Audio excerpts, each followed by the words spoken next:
warahmatullahi wabarakatuh.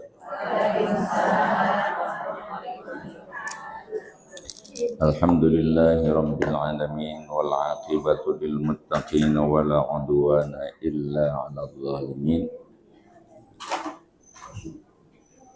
Asyhadu an la ilaha illallah wahdahu la syarika lah.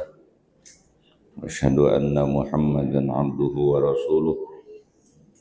Allahumma salli wa sallim ala sayyidina Muhammadin wa ala alihi wa ashabihi ajma'in. Ayat ke 40. A'udzu billahi minasy syaithanir rajim. Bismillahirrahmanirrahim. Innal ladzina yulhiduna fi ayatina la yakhfawna 'alaina afamay yulqa fin nari khairun ammay ya'ti aminan yaumal qiyamah.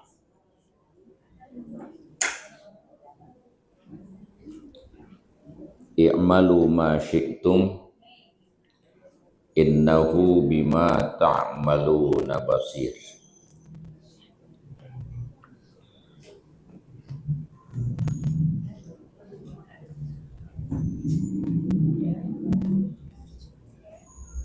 Innal ladzina yulhiduna ayyamiluna 'anil haqqi fi adillatina. Orang-orang yang berpaling, menyimpang, berpaling dari ayat kami, mengingkari ayat-ayat kami. La yakhfawna 'alaina, mereka tidak bisa, apa itu artinya? Gak aja yang lihat.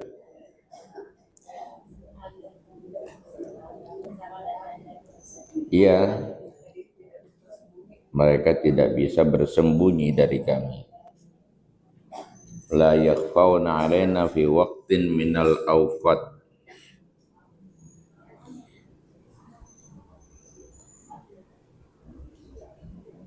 Artinya orang yang mengingkari Allah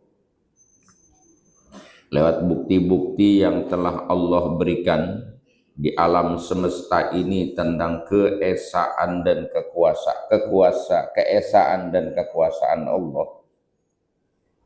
Betapapun dia, siapapun dia, tidak akan pernah bisa menghindar dari Allah. Allah tahu semua. Bahkan rezekinya pun Allah yang jamin.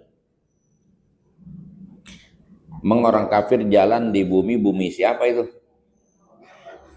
Napas oksigen siapa yang kasih? Mataharinya beda nggak sama kita? Sama. Bahkan rezekinya kadang-kadang kita lihat banyakan dia sama kita. Ya. Perasaan ente. Perasaan ente banyak banget. Ya memang benar banyakkan dia.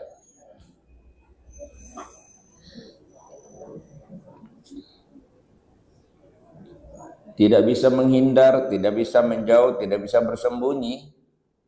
Ada dalam kuasa dan pengawasannya Allah. Lalu dibiarkan saja, ya dibiarkan. Memang Allah sudah memberikan ketetapan begitu. Ya. Bahwa azabnya yang pasti nanti la amla'anna jahannama minal jinnati wan nas ajma'in. Sungguh nanti akan kami penuhi jahanam itu, kami penuhi dengan manusia, minal jinnati wan nasi ajmain, dari jin dan manusia semuanya. Semuanya, yang kafir maksudnya, yang inkar. Jadi kalau di sini mah, kalau azab juga baru persekot. Tahu persekot?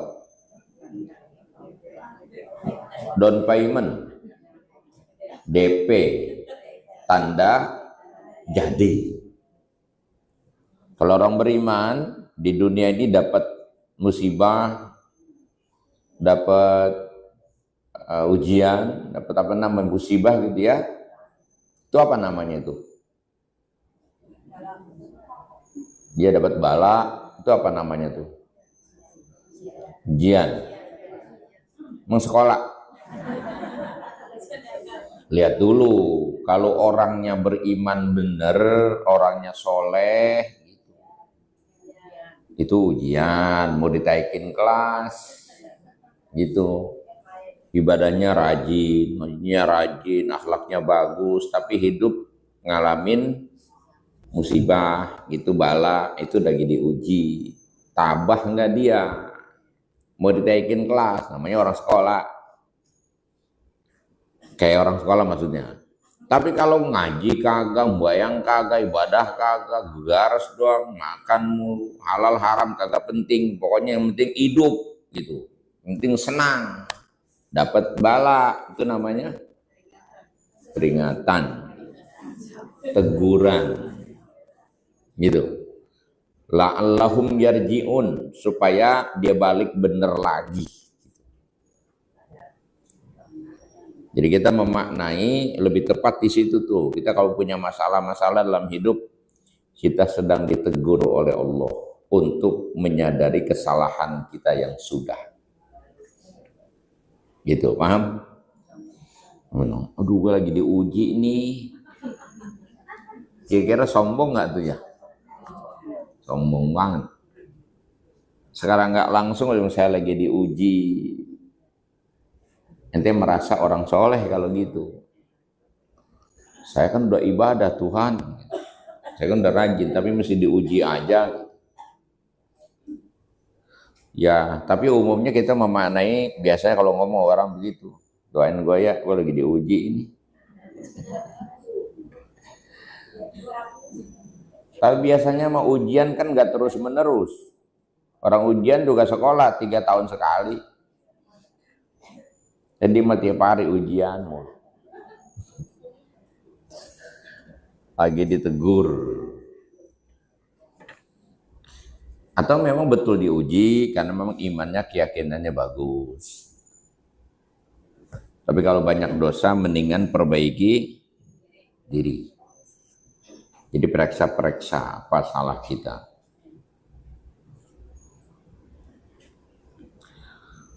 Nah kalau masalah rizki nggak ada kaitan tuh sama iman, sama kafir, sama rizki, sama enggak berkaitan secara langsung. Rizki yang mana? Rizkun, nah rizki ada 4 bu. Ada rizkun madmun, ada rizkun maksum, ada rizkun mamluk, ada rizkun mau'ud namanya. Kenali dulu rizki. Rizkun madmun, rizki yang sudah dijaminkan oleh Allah buat kita. Semua makhluk ini dicipta oleh Allah, dijamin bakal dapat makan. Itu yang namanya wa ma min dabbatin fil ardi illa 'alallahi rizquha. Semua kita dapat makan, makanya orang kafir makan, kita juga makan. Kita apa namanya hidup, dia hidup dikasih udara. Itu rizkun madmun, sudah dijaminkan oleh Allah. Rizkun maksum, rizki yang dibagi oleh Allah. Ini mah tergantung keuletannya. Namanya bimuktada sunnatihi.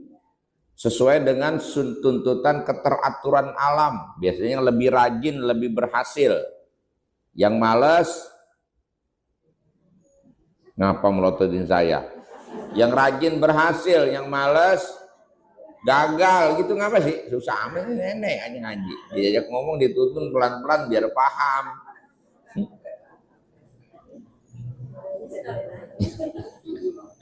Ya paham ya? Yang rajin nabung ya rada gampangan hidupnya, yang boros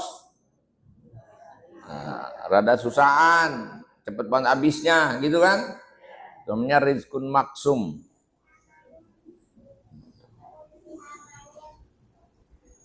Kalau kita mau orang yang nyari duit satunya makan 8, gimana mau kaya? Iya, yang jatuh. Mana udah jalannya juga udah doyong-doyong. Mikul pikulan juga udah serengket-rengkedan. Yang makan 8. Anak 6 kan 8 jadinya. Gitu. Mana makannya doyan-doyan mat lagi.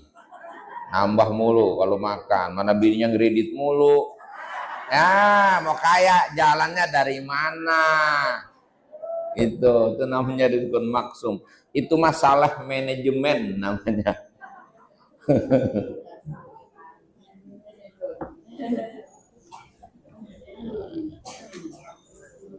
The fault of management.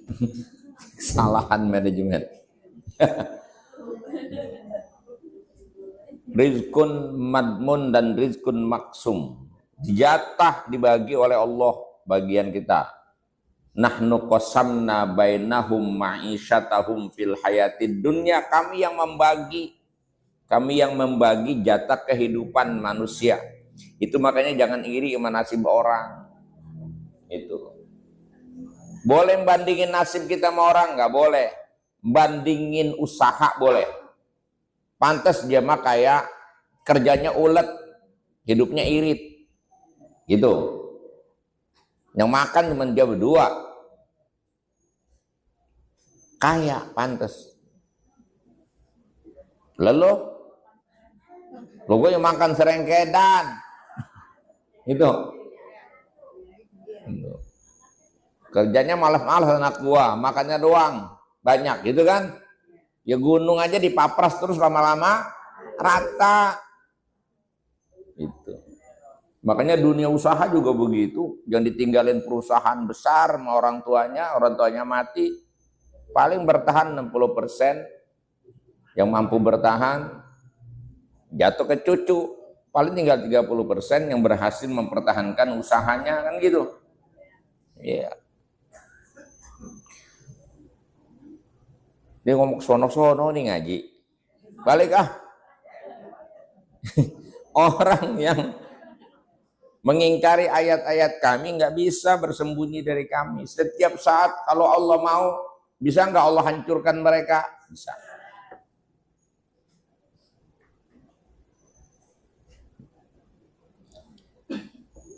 Afamay yulqa fin nari khairun ammay yati aminan yaumal qiyamah.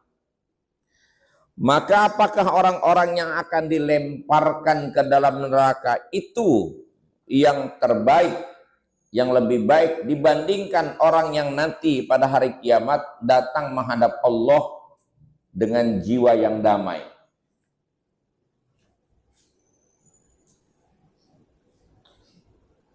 Ini bentuk takrir dan pertanyaan takrir. Bahasa gini. Emang bagusan mana dah yang bakal masuk neraka sama yang nanti hari kiamat masuk surga gitu? Hah? Jawabnya apa? Jangan melotot aja diajak ngaji. Ya. Mana yang terbaik? Mana yang lebih baik? Di dunia dia bersenang-senang, tapi nanti di akhirat jeblos ke neraka. Ketimbang yang di sini berjuang bersungguh-sungguh, ya, tapi nanti mati masuk surga. Ya berjuang dulu masuk surga gitu. Jadi dunia ini kan sebentar, paling gua 60-70. Akhirat kan nanti selamanya. Hari kiamat itu yang selamat, yang datang menghadap Allah dengan jiwa yang damai. Ini doa Nabi Ibrahim itu diabadikan dalam Al-Quran. Wa la tukhzini yauma la yanfa'u malun wala banun. Ya Allah, jangan kau hinakan aku di hari kiamat saat orang datang menghadap engkau. Ya. Tidak lagi berguna malun wala banun, harta maupun keturunan. Anak udah nggak bisa lagi dibanggain, harta udah nggak bisa lagi dimiliki. Kita datang kepada Allah dengan bertelanjang kaki dan kepala, bahkan bertelanjang badan, uryanan, mensimbolkan kita tidak punya apa-apa menghadap Allah, kecuali nanti yang datang hari kiamat dengan hati yang damai. Hati yang di dunia ini selalu diisi dengan iman dan keyakinan, diisi dengan kebaikan-kebaikan, keteguhan, kesabaran, ya, keikhlasan, kasih sayang. Nanti hari kiamat dia akan menghadap kepada Allah, Tuhan yang Maha Salam. Kita menghadap kepada Allah untuk bisa dimasukkan ke dalam surga Darussalam. Itu yang doa kalau kita baca setelah kita sholat. Allahumma antas salam wa minkas salam wa ilaika ya'udus salam fahayyina rabbana wa adkhilnal jannata. Apa artinya tuh? Salam doa. Allahumma ya Allah, engkaulah as-salam, engkaulah yang senantiasa memberikan keselamatan, sumber kedamaian. Wa minkas salam, dari engkaulah datangnya keselamatan. Wa ilaika ya'udus salam, dan hanya kepada engkau akan kembali kedamaian itu. Wa hayyina rabbana bis salam, maka hidupkan kami di dunia ini dengan penuh damai. Wa adkhilnal jannata darussalam, dan nanti masukkan kami ke dalam surga, negeri yang penuh damai. Makanya yang dapat surga tuh yang hatinya damai, yang hati yang ngeruwet mulu. Maka sebelum ngarep dimasukin ke surga didaftarin, nah wujudkan dulu surga di sini. Hati jangan suka dengking lihat nasib orang. Ini orang pada kafir begini kan nih di ayat Quran, orang kafir Mekah kan karena dengki sama Nabi. Kenapa Muhammad kata yang jadi Nabi bukan kami gitu. Mereka bukan nggak percaya Nabi Muhammad itu orang jujur, nggak mungkin Nabi bohong, tapi mereka nggak bisa terima kenyataan kenapa Muhammad yang jadi Nabi, itu masalahnya. Kan penuh dengki itu sebenarnya. Bukti-bukti nyata juga ada disampaikan, masuk akal sama mereka. Justru perbuatan mereka sendiri, mereka juga bertanya-tanya, goblok amat, gua segala patung, gua sembah-sembah kan begitu. Cuman masalahnya mau ngikut Muhammad model dari mana, kata dia. Dia bukan siapa-siapa, bapak juga nggak punya, anak yatim. Gitu, itu tuduhan mereka. Maunya dia yang jadi nabi, gitu loh. Hanya semua orang diprovokasi, jangan ngikut, jangan ngikut. Kan hidup sekarang suka begitu juga modelnya. Karena udah gak demen sama orang, bukan dia doang, cukup dia pendem sendiri, jangan demen. Dia ajak orang sama-sama. Supaya jangan menduga. Gitu kan, kalau sendiri nggak seru, kalau merame kan enak ada temennya. Kalau kongko tuh satu frekuensi. Gitu kan. Nah itu kan nggak damai, dia punya hati itu namanya hati yang damai. Orang yang katakan beriman, orang dikatakan punya iman yang benar ketika sudah dalam suasana damai. Sudah berdamai, bahasa kerennya sudah berdamai dengan dirinya. Dia menemukan Tuhannya, meyakini Tuhannya, meyakini kebenarannya, meyakini ajarannya. Sehingga apapun yang terjadi di alam ini tidak mengandung kegelisahan dalam jiwanya. Tidak ada penyesalan.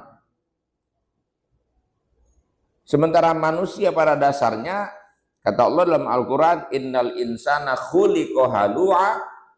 Manusia itu dicipta oleh Allah dalam keadaan keluh kesah. Idza massahul khairu manua wa idza massarru jazua. Kalau dapat kebaikan dikasih banda, pelitnya ucus-ucus. Gitu.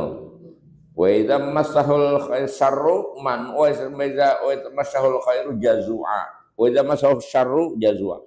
Kalau dikasih susah, ngeluh. Itu dikasih hujan, datang hujan mulu, kapan penternya? Dikasih terang, kata dia, kapan hujannya? Padahal Allah kasih hujan, ada yang ada bermanfaat dengan hujan. Buat tukang es memang hujan tuh nggak asik. Buat tukang es. Tapi buat tukang payung gimana mau jasa payung kalau terang terus. Makanya kita nggak boleh ngeluh sama keadaan. Orang yang ngeluh pasti nggak damai jiwanya. Kenapa nggak damai? Nggak nerima kenyataan takdir Tuhan. Orang kalau udah bisa nerima takdir Tuhan, ya sudah damai saja. Kalau ibu baca bukunya Profesor Dr. Ismail Roji Al-Faruqi, bukunya itu namanya Tauhid adalah teologi pembebasan. Orang kalau punya tauhid mantap pasti jadi orang merdeka hidup. Tidak di bawah tekanan apapun. Dia tunduk pada ketentuan Tuhan. Gitu. Orang yang dilemparkan ke dalam neraka, mana yang lebih baik dibandingkan orang yang aman nanti pada hari kiamat. Yakti aminan, maksudnya datang pada hari kiamat, nyaman-nyaman saja. Yang diceritakan nanti orang datang pada digiring kita semua dalam keadaan telanjang. Siti Aisyah sampai nanya, ya Rasulullah, itu bagaimana ntar kalau dalam keadaan telanjang? Enggak ngelihat orang ntar pada ngeliatin gitu. Kata suasana kekacauan dan ketakutan pada hari itu tidak lagi memungkinkan orang untuk nengok punya orang lain. Gitu. Sibuk sama urusannya. Gitu. Kalau sekarang kan kenapa kita dikit-dikit kan memang selalu sibuk sama urusan orang. Punya orang lah dilihat, kelakuan orang lah dinilai. Padahal kelakuan sendiri juga nggak lebih baik dari orang kan. Tampilan dia belum tentu lebih keren dari orang kan. Utang dia juga nggak mungkin lebih dikit juga dari orang. Tapi suka ngatain orang. Sekarang nanti hari kiamat nggak sempat lagi kita ngelihat kelakuan orang. Kita lagi mikirin bagaimana kita selamat atau tidak. Nah, ya orang-orang yang memang di dunia sudah tuntas menjalankan kewajibannya, seruan iman dia terima, perintah agama dia jalankan, tuntas. Nanti dia datang pada hari kiamat dengan jiwa yang damai. Aman dia, dinaungi oleh naungan arasnya Allah. Di saat orang kepanasan, dia dalam keadaan teduh. Gitu. Sudah digambarkan tuh kedahsyatan hari kiamat nanti, hari kebangkitan. Ada yang jalan di atas keringatnya sendiri, sebatas mata kaki, ada yang sedengkul, ada yang sepinggang, ada yang seleher. Tergantung amal perbuatan. Ada yang jalannya miring, aja begini. Waktu di dunia punya bini dua nggak adil. Jalannya miring aja. Macam-macam. Ada yang melet aja. Ibu suka ngatain orang. Ngomongin orang. Lidahnya julur aja. Macam-macam tuh entar.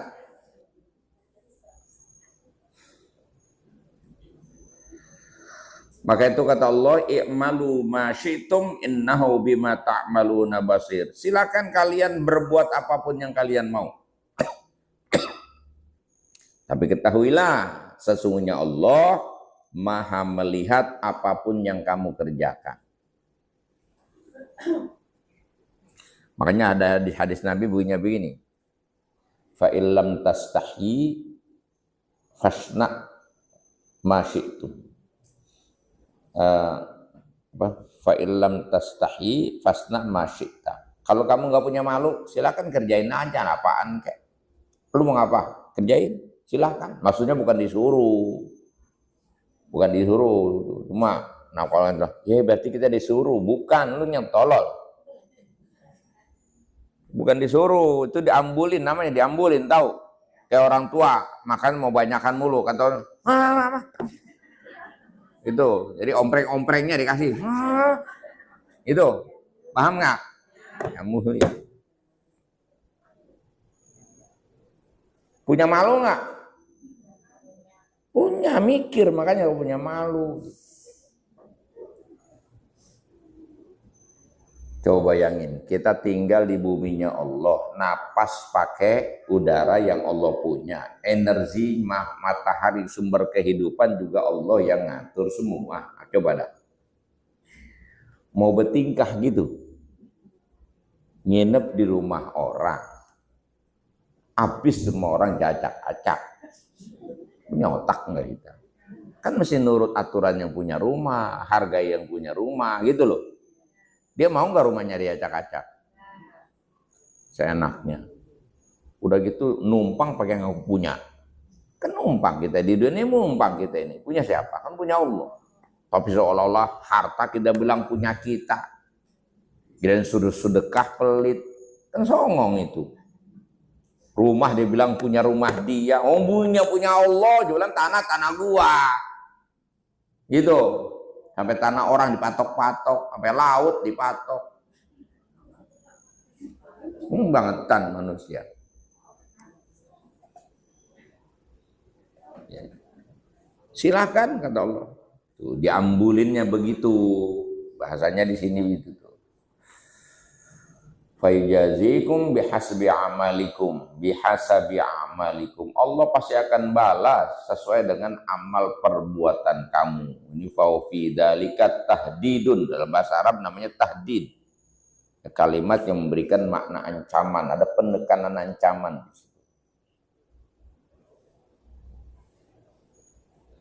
Innal ladzina kafaru bidzikri lamma ja'ahum. Sesungguhnya orang-orang yang mengingkari Al-Qur'an, adzikir di sini Al-Qur'an, lamma ja'ahum, ketika Al-Qur'an datang kepada mereka, Qur'an disampaikan kepada mereka. Kalau kafir secara umum kan berlaku kafir-kafir yang ada sebelum Nabi Muhammad. Ini secara khusus sebutkan sesungguhnya orang-orang yang ingin mengingkari Quran, ketika Al-Quran datang atau disampaikan kepada mereka, mereka itu pasti akan celaka. Karena itu pedoman terakhir yang Allah turunkan. Lahum fil akhirati naru jahannama aw yujazuna bi kufrihim. Mereka nanti di akhirat akan memenuhi neraka jahanam, atau maknanya adalah mereka yang mengingkari Quran akan dibalas sesuai dengan keingkaran mereka, kekufuran mereka. Wa innahu lakitabun aziz, dan sesungguhnya Quran itu adalah kitab yang penuh dengan keagungan atau kitab yang mulia. Betapa enggak mulia Quran itu. Nggak ada bandingannya dengan apapun di dunia ini. Kalau bicara harta paling mahal ya Quran bagi kita sekarang. Quran bisa nolong kita nanti di akhirat. Dan dia bisa menjadi syafaat, memberikan syafaat. Quran kita baca di dunia berpahala. Kita pahami Quran, kita bisa pinter. Kita bisa jalankan hukumnya. Dan itu pedoman Allah. Bahkan man arada ayyuhaddisallah falyaqra'il Qur'an. Man arada ayyuhaddisa billahi, siapa orang yang ingin ngobrol sama Allah, falyaqra'il Qur'an, maka hendaklah dia baca Quran. Kita baca Quran sama dengan ngobrol sama Allah. Kenapa? Ini kita baca firman Allah. Daripada ngobrol sama tetangga hanya ngalaki diomongin, baca Quran. Yang ngobrol sama tetangga seperlunya, yang ada urusan ketetanggaan, gitu ya. Yang nggak penting udah pulang buru-buru, kongkoh aja laki pulang, minta suduhin kopi, suruh dewek, hanya ngomong kemana-mana. Ya, baca Quran. Quran itu harus kita baca. Haknya Quran minimal 100 ayat satu hari. Minimal 100 ayat. Insya Allah kalau kita senantiasa baca Quran, haknya Quran kita penuhi, nanti Quran akan menjadi pembela kita.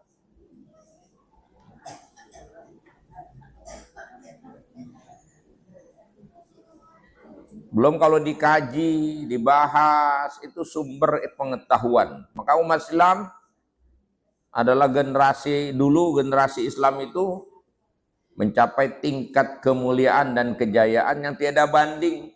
Sampai-sampai hari ini bangsa Barat ya mencapai kemajuan peradaban modern yang hari ini dianggap sudah merupakan puncak, ya, puncak ilmu pengetahuan. Itu cikal bakalnya itu dasarnya itu kaum muslimin yang menemukan. Jalannya diretas oleh kaum muslimin. Ibnu Sina, kedokteran, juga seorang filosof, filsafat.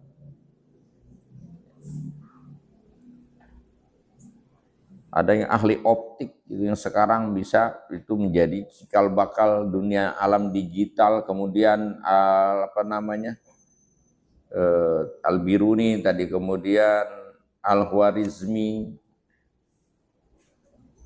itu algoritma. Ibnu Hazm kalau nggak salah, bukan Ibnu Hazm. Al-Khwarizmi, orang nyebutnya algoritma, nggak bisa nyebut sono.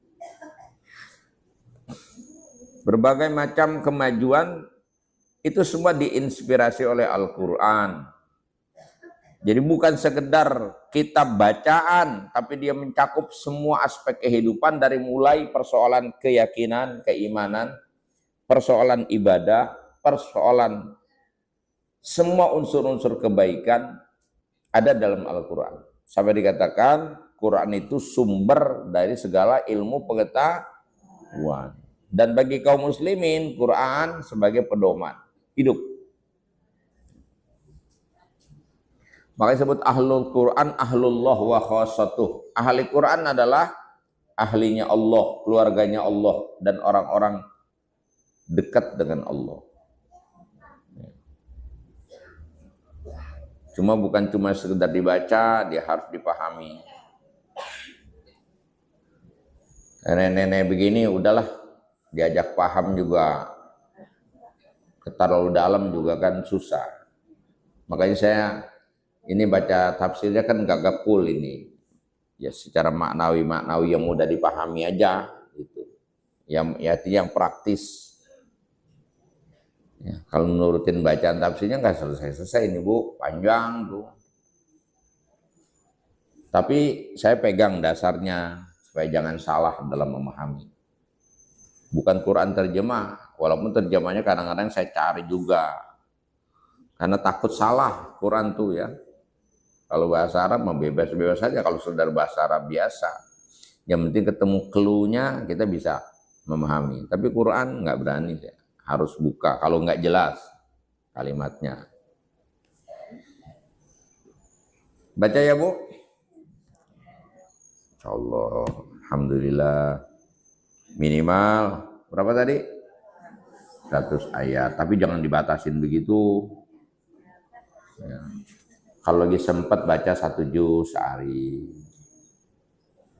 Sekalinya nggak sempat ya 100 kalilah kulhu. Fatihah 10, kulhu 10. Atau Fatihah 41, kulhunya 100. Atau Fatihahnya 100, kulhunya 1000.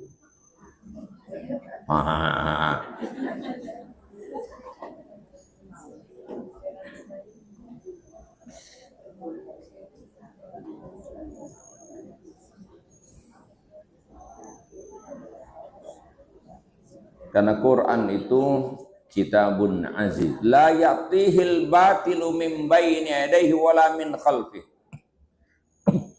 Tidak ada kebatilan dalam Al-Quran. La ya'tihil batilu. Tidak datang di dalam Al-Quran itu, tidak ada dalam Al-Quran itu kebatilan baina yadayhi wala min khalfih. La taqdimul kutub, la taqaddim ma'alikat Taurah wal Injil wal Zabur wa sairul kutub. Wala yaji'u kitabun min ba'dihi yukadzibuhu. Quran itu tidak didustai kebenarannya oleh kitab-kitab yang terdahulu, diakui oleh kitab-kitab yang duluan. ya, akan firman Allah yang akan turun kepada Nabi Muhammad. Taurat, Injil, Zabur, dan seluruh kitab-kitab yang lain. Dan wala yaji'u kitabun min ba'dihi yukadzibu. Tidak ada kitab yang datang sesudah Nabi Muhammad yang mendustainya. Jadi emang ada kitab lain? Enggak ada. Yang apa namanya? Yang Allah turunkan ya coba Al-Qur'an. Kitab terakhir. Allah turunkan Quran maksudnya itu mau cari kemana juga nggak ada salahnya pasti. Ya. Tidak akan ketemu orang mencari kesalahan Quran. Makanya Quran dijaga oleh Allah, saking dijaganya Quran. Kalau ada yang hilang aja satu huruf, itu rame di dunia, pasti ketemu. Karena Quran itu dihafal ya oleh orang-orang beriman di seluruh penjuru dunia. Makanya begini katanya, seluruh kitab-kitab umat yang ada di dunia ini dibakar bareng-bareng termasuk Quran, Weda, Tripitaka gitu ya, perjanjian lama, perjanjian baru dibakar semua. Itu bakar. Terus coba dicetak, yang pertama jadi pasti Quran katanya. Kenapa? Kalau kitab lain nggak ada yang hafal. Kalaupun dihafal 1-2 mungkin udah mati kali orangnya. Kalau Quran berganti terus, tiap masa ada penghafal Quran. Hari ini dibakar seluruh dunia Quran, besok bisa dicetak lagi. Ya, karena orangnya masih pada hafal.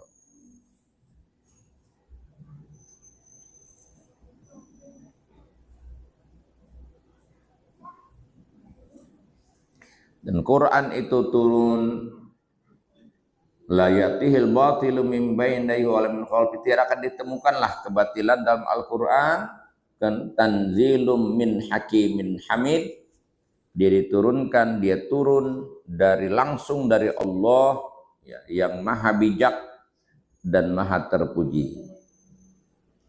Ma yuqalu laka illa ma qad qila lirrusul min qablika inna rabbaka ladu maghfiratin wa du iqabin alim. Tidaklah dikatakan kepada engkau ya Muhammad illa ma qad qila lirrusul min qablika, kecuali sama seperti yang pernah diucapkan kepada para rasul-rasul yang ada sebelum engkau.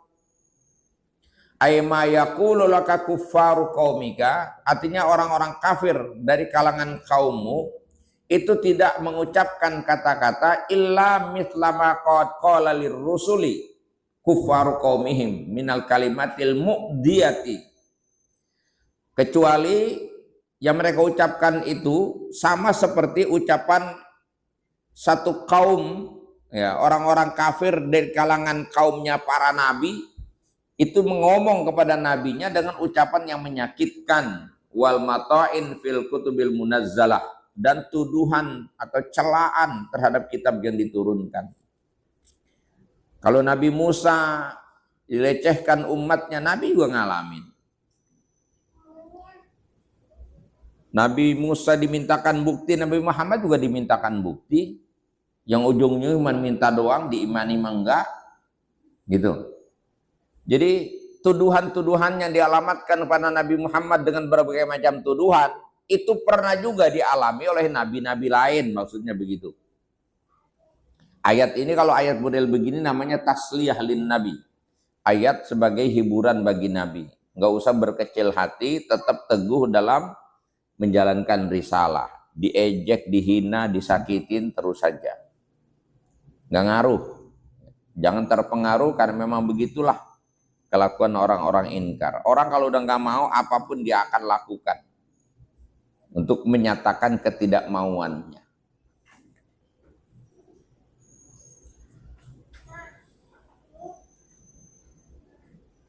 Inna rabbaka ladu maghfiratin, sesungguhnya Tuhanmu sungguh zat yang memiliki ampunan bagi orang-orang yang memilih kebenaran, wadu iqabin alim, dan Tuhanmu memiliki adab yang pedih bagi orang-orang yang berpaling. Maka itu kata Allah, fafawid, maknanya fafawid hadal amar ilallah, sibukkanlah dirimu kepada Allah, wastagil bima umirta bihi, ya, serahkan urusan kepada Allah dan sibukkan dirimu dengan apa yang diperintah. Apa perintahnya Allah? At-tabligh wa da'wah ilallah. Itu menyampaikan pesan dan menyeru manusia kepada Allah. Itu saja. Sama kiai, ustadz, ulama, sama. Tugasnya adalah menyampaikan, menuntun umat. Orang mau kata apa kek, nggak usah peduli. Itu. Yang punya hidayah juga Allah. Emang siapa yang bisa ngasih kebenaran? Nggak juga. Kita ngomong berapi-api, udah ngebul ke mulut kita ngomong. Kalau Allah nggak kasih hidayah, tuh orang nggak paham-paham, nggak mau ngikut juga, gitu kan?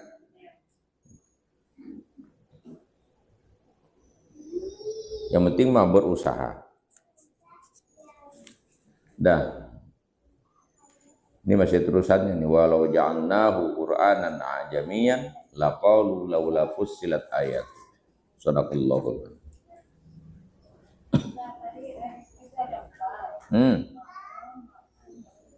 Mamluk. Mamluk. Mamluk.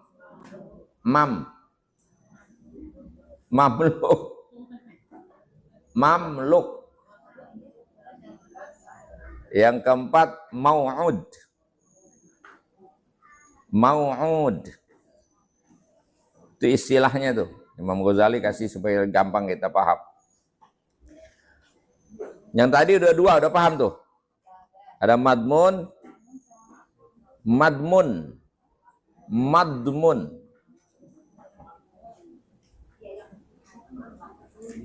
Tidol. Madmun. Domina. Isim maf'ulnya madmun. Isim fa'ilnya domin.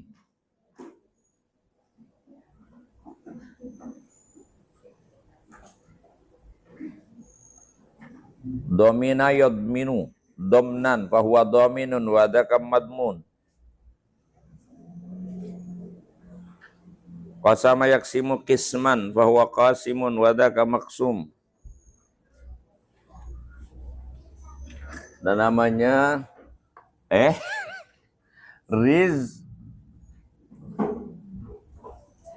rizkun madmun.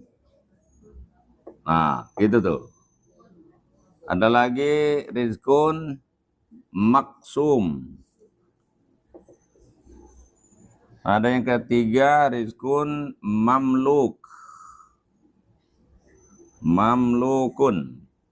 Yang keempat namanya rizkun mau'ud.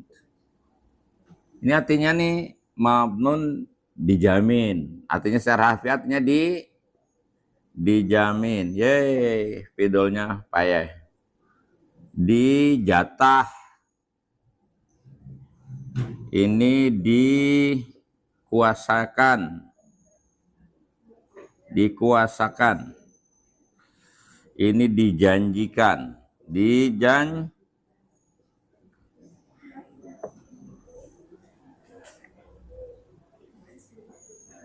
Bahasa Indonesianya apa nih?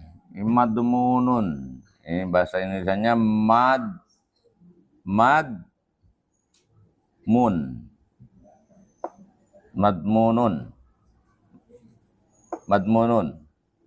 Maksumun.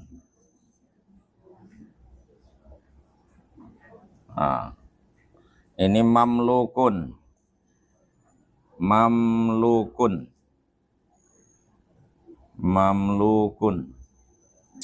Ini mau'udun.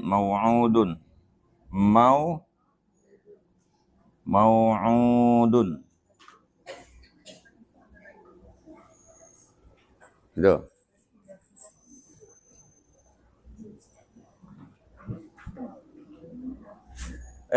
Nih, madmun artinya dijamin. Ayatnya itu ada. Wa ma min dabbatin fil ardi illa 'alallahi rizquha. tidak ada makhluk yang melata, yang bergerak, berjalan di muka bumi ini kecuali rezekinya udah dijamin sama Allah. Nah, jangan takut hidup mah. Kalau sekedar makan mah pasti ketemu. Itu. Kedua maksum. Maksum itu dijatah. Makanya jatahnya suka beda-beda kan? Wa allaisa lil insani illa ma sa'a. Itu ayat padahal tentang amal. Tapi itu gak dalil tentang rezeki juga. Tidak ada apa namanya bagi manusia kecuali apa yang diusahakan. Jadi ya makanya Allah akan memberikan sesuatu sesuai dengan usaha orang. Tapi tentunya bimuqtada sunnatihi, sesuai dengan sunnahnya Allah gitu. Yang tadi saya bilang kalau kerjanya rada uletan, itulah dia belajarnya rada rajin gitu ya. Gitu. Mamluk ini apa? Nah, ini mamluk saya belum jelas ini. Mamluk ini rizki yang dikuasakan Allah kepada kita, tapi bukan buat kita. Ini suka ngerampok di sini nih. Ini milik orang. Allah titipin di kita. Paham maksudnya? Apa? Apa? Zakat.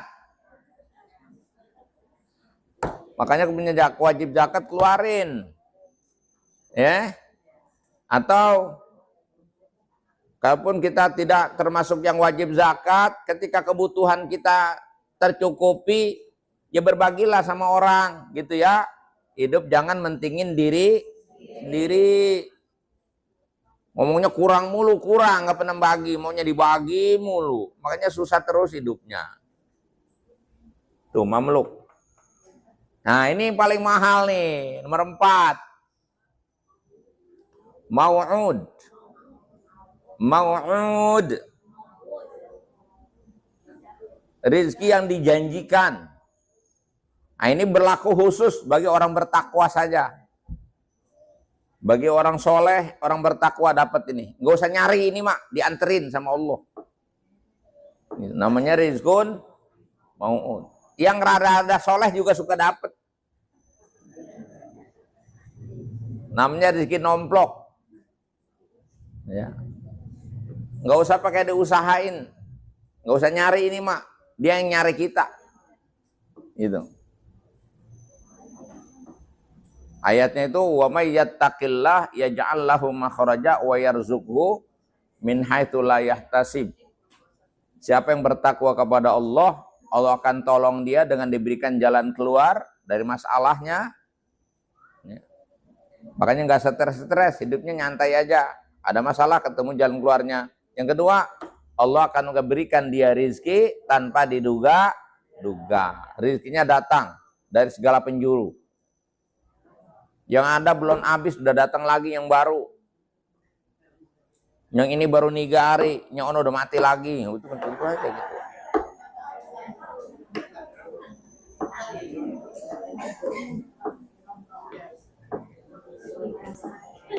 Saya mau bukan basa-basi, Bu. Kadang amplop saya yang kemarin belum saya buka, udah datang lagi yang baru. Tapi ntar ngaku orang soleh lagi. Enggak, bukan. Itu baru segitu, apalagi yang udah benar-benar soleh. Udah nggak mikirin rezeki. Udah nggak mikirin duit, udah nggak mikirin duit. Duit yang datang meja mikirin. Mau apa nggak dikasih. Ini mau ngaji-ngaji, suruh waqiah, duit. Waqiah, suruh baca waqiah, hatinya duit aja. Waqiahnya lempengin, ibadahnya ke Allah, bangun ketakwaan, maka dapat ini. Ini mah baca asar duit, baca pagi duit. Otaknya duit bukan Allah. Berarti lebih gede di hati dia yang ada tuh duit bukan. Nah, letakkan Allah dulu di dalam hati, kebesaran Allah dalam hati, maka dunia itu kita rambet. Kalau bahasa orang kampung Tanah Kojak, kita rambet aja ketemu. Tahu dirambet? Rambet. Sambil duduk aja kita babet ketemu tuh namanya dirambet gitu. Gak usah pakai susah payah kedengkrengan. Tahu nggak ngatain kedengkrengan ya.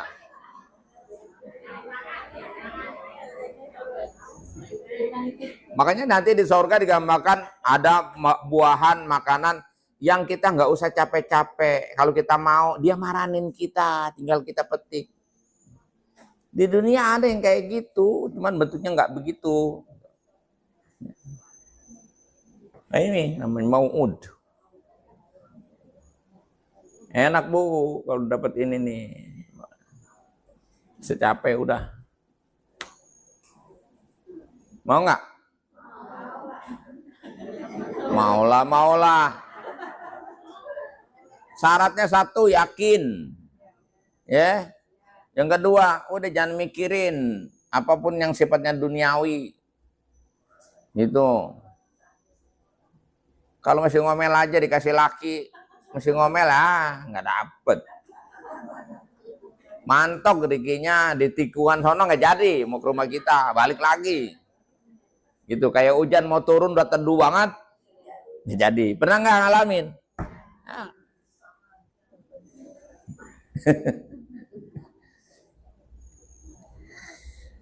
Yakin gitu ya. Gimana gak mikirin dunia, Tat? Anak ini itu salah sendiri si donganan. Mau ngatur, atur mah gak usah ngatur. Jadi perempuan tuh paling enak udah terima apa adanya. Mau ada ya dimatengin, kagak ya udah. Itu anak bayaran urusan babanya, itu kan enak ibu sebenarnya. Urusan bayar listrik urusan babanya, apa aja udah babanya. Ibu disuruh masak sama laki, masak kalau yang dimatengin. Udah nggak mikirin apa-apa sebenarnya, situ aja salah sendiri.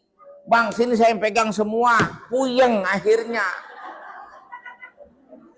Duit segitu kudu ngatur buat beli beras mana, buat lauk mana, buat anak jajan mana, buat ongkos mana, buat ini itu puyeng dewek, salah makanya. Kagak ngerti kok dibilangin. Mending nyepenya dipegang gede duitnya. Duitnya pas-pasan. Kan stres lama-lama. Coba ibu serahin sama laki, udah ibu nggak mau tahu dah kok. Bang, saya mau bodo amat dah, mau ngapa kayak. Saya mah yang penting ada beras ya saya masak. Nggak ada beras nggak usah masak. Emang nggak ada masak palanya. Gitu aja, tenang hidup.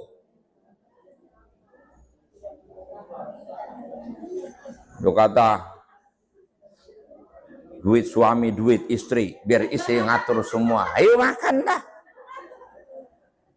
Ayo pegang dah. Ngalamin nggak pusingnya? Beras naik ya pusing dewek. Aduh, BBM naik ya pusing lagi. Padahal kerja mikirin gituan, udah mikirinnya ibadah aja udah. Ya. Ibadah kepada Allah, ibadah kepada suami taat, ibadah ngurusin anak. Udah itu aja udah. Duit babalu, gitu. Kan enak dia. Ini sekarang mak itu ngapa mak baru tidur paket datang mak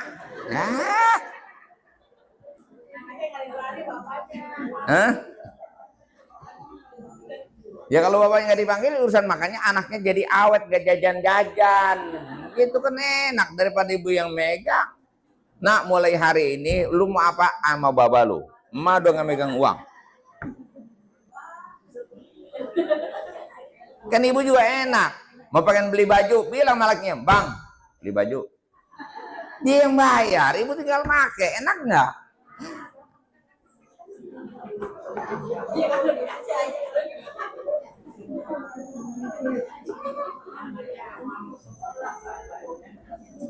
Gitu.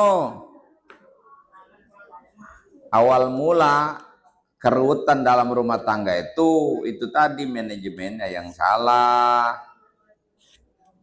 Ibunya sih mau susah. Ngapa saya salahin mulu orang ngaji ya? Udah telanjur ya, udah pada jadi nenek begini, mau mulai dari baru bagaimana ya? Udah lambat. Coba kemarin-kemarin mah ibu, caranya begitu. Wah senang banget hidup.